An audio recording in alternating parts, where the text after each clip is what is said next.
জাতীয় দলের জার্সিতে মাহমুদুল্লাহ রিয়াদের অধ্যায় শেষ। সবশেষ আইসিসি চ্যাম্পিয়ন্স ট্রফিতে খেলেছে কেবল একটি ম্যাচ, সেখানেও তিনি বলার মতো কিছুই করতে পারেননি। প্রথম ম্যাচে চোটের কারণে ভারতের বিপক্ষে বাংলাদেশের একাদশে ছিলেন না তিনি। দ্বিতীয় ম্যাচে খেলেছে নিউজিল্যান্ডের বিপক্ষে, সেটাই লাল সবুজের জার্সিতে মাহমুদুল্লাহর শেষ। এরপর দেশে ফিরে চলমান ঢাকা প্রিমিয়ার লিগ ডিপিএলে খেলছেন মাহমুদুল্লাহ। তবে শুরু থেকেই ছিলেন না তিনি, ইনজুরির কারণে খেলতে পারেননি বেশ কয়েকটি ম্যাচ।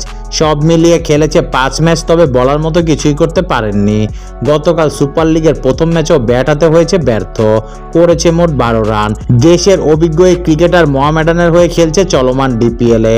সব মিলিয়ে 5 ম্যাচে 10, 7, 16, 17, 12, সেখানে তিনি করেছে মোট 62 রান। সর্বোচ্চ রান করেছে এর মধ্যে 17, স্ট্রাইক রেট 66.67। মাহমুদুল্লাহ সাম্প্রতিক এমন পারফরমেন্স নিয়ে বিসিবির এক নির্বাচক বলছে, এটা নিয়ে হয়তো কোচদের সাথে কথা বলেছে রিয়াদ।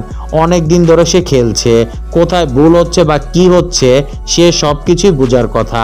কারো না কারো সাথে নিশ্চয়ই কথা বলেছে সে। যে কোনো বড় খেলোয়াড়ের কাছ থেকে কিন্তু চাওয়া পাওয়াটা একটু বেশিই থাকে।